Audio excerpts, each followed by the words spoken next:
ஒரு சின்ன வீடியோ ஓகேவா? அந்த வீடியோ ஒரு கூட போட்டு கேளுங்க ஓகேவா? டக்குன்னு முடிச்சிடுறேன். சின்ன வீடியோ. இன்னைக்கு கெட்ட கொலஸ்ட்ராலுக்கு காரணம் என்ன? சுகருக்கு காரணம் என்ன? ப்ரெஷருக்கு காரணம் என்ன தெரியுமா? இந்த மூணுக்கும் காரணம் என்ன தெரியுமா? தெரியுமா உங்களுக்கு? Insulin resistance. இந்த இன்சுலின் ரெசிஸ்டன்ஸ் தான் இன்னைக்கு இந்த மூணு நோய்க்கும் காரணம். நிறைய பேர் ஒல்லியாக தான் இருப்பாங்க. ஒல்லியாக இருந்தாலும் சுகருக்கு மாத்திரை, ப்ரெஷருக்கு மாத்திரை, கொலஸ்ட்ராலுக்கு மாத்திரை, மூலத்துக்கு மாத்திரை, தைராய்டுக்கு மாத்திரை, எல்லா மாத்திரை சாப்பிட்டு இருப்பாங்க. ஆனால் ஒல்லியாக தான் இருப்பாங்க. ஸோ சுகரு, ப்ரெஷரு, கொலஸ்ட்ரால் காரணம் என்ன? Insulin resistance. தெரிஞ்சுடுங்க. உங்களுக்கு தெரியாத விஷயம், உங்களுக்கு தெரியாத விஷயம் சொல்லித்தரேன். இன்சுலின் ரெசிஸ்டன்ஸ் தான் காரணம். ஸோ இந்த இன்சுலின் ரெசிஸ்டன்ஸுக்கு சரி பண்ணணுமா? என்ன பண்ணணும்? இந்த இன்சுலின் சரி பண்ணால் என்ன பண்ணலாம்? இன்சுலின் நடத்திடலாம், நிரந்தரமாக நடத்தலாம், பெர்மனண்டாக நடத்தலாம். இந்த இன்சுலின் ரெசிஸ்டன்ஸ் சரி பண்ணிட்டோம் அப்படின்னா இன்சுலினை நிரந்தரமாக நடத்தலாம். சுகர் மாத்திரை, ப்ரெஷர் மாத்திரை, கொலஸ்ட்ரால் மாத்திரை, எல்லா மாத்திரையும் நிரந்தரமாக நடத்தலாம். ஆனால் அந்த இன்சுலின் ரெசிஸ்டன்ஸ் சரி பண்ணுறதுக்கு ஒரு வழி மட்டும்தான் இருக்குது. ரெண்டு வழியெல்லாம் கிடையாது, ஒரே ஒரு வழி மட்டும்தான் இருக்குது. என்ன தெரியுமா? தெரியுமா? சுகர், ப்ரெஷர், கொலஸ்ட்ரால் எதனால வருது தெரியுமா? இன்சுலின் ரெசிஸ்டன்ஸ்னால வருது. அப்படிதானே? ஸோ இந்த இன்சுலின் ரெசிஸ்டன்ஸ் எதனால வருது தெரியுமா? நம்ம சாப்பிட்ற உணவுல விகிதம் கரெக்டாக இல்லாதனால. நல்ல கொழுப்பு சத்து, விட்டமின் சத்து, இனிப்பு சத்து, தாது பொருட்கள் சத்து, புரதம் சத்து, நம்ம வீட்டில் சாப்பிட்ற உணவுகளோட வந்து விகிதம் கரெக்டாக இல்லாதனால தான் என்ன வருது? என்ன வருது? என்ன வருது? இந்த இன்சுலின் ரெசிஸ்டன்ஸ் வருது.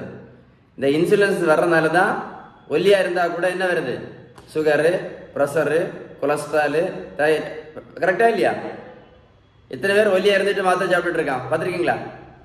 காலையில் 4 மாத்திரை, மத்தியானம் 2 மாத்திரை, ராத்திரி 4 மாத்திரை. அப்புறம் காலையில் இன்சுலின், மத்தியானம் இன்சுலின், நைட் இன்சுலின். ஒரு 35 வயசில் ஆரம்பிக்கும். எது? சுகர், பிபி, கொலஸ்ட்ரால் 35 வயசில். ஒரு 75 வயசு வரைக்கும் ஒரு 40 வருஷம் இந்த மாத்திரை கூடயும் இந்த இன்சுலின் கூடயும் தான்.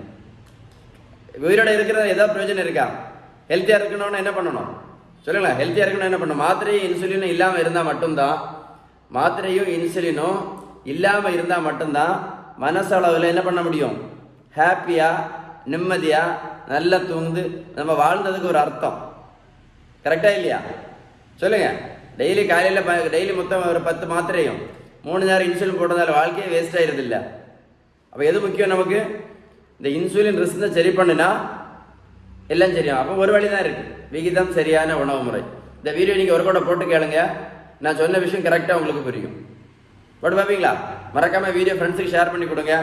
உங்களுக்கு பேலன்ஸ்டு டயட், விகிதம் சரியான உணவு முறை பற்றி ஏதாவது உதவி தேவைப்பட்டால் 9424074118 கால் பண்ணி பேசுங்க. இது ஒரு முக்கியமான அவேர்னஸ் வீடியோ. இந்த தம்பியை பாருங்க, 70 கிலோ வெயிட் குறைச்சிருக்கேன். 140லேருந்து 70 கிலோ, 140லேருந்து 70 கிலோ.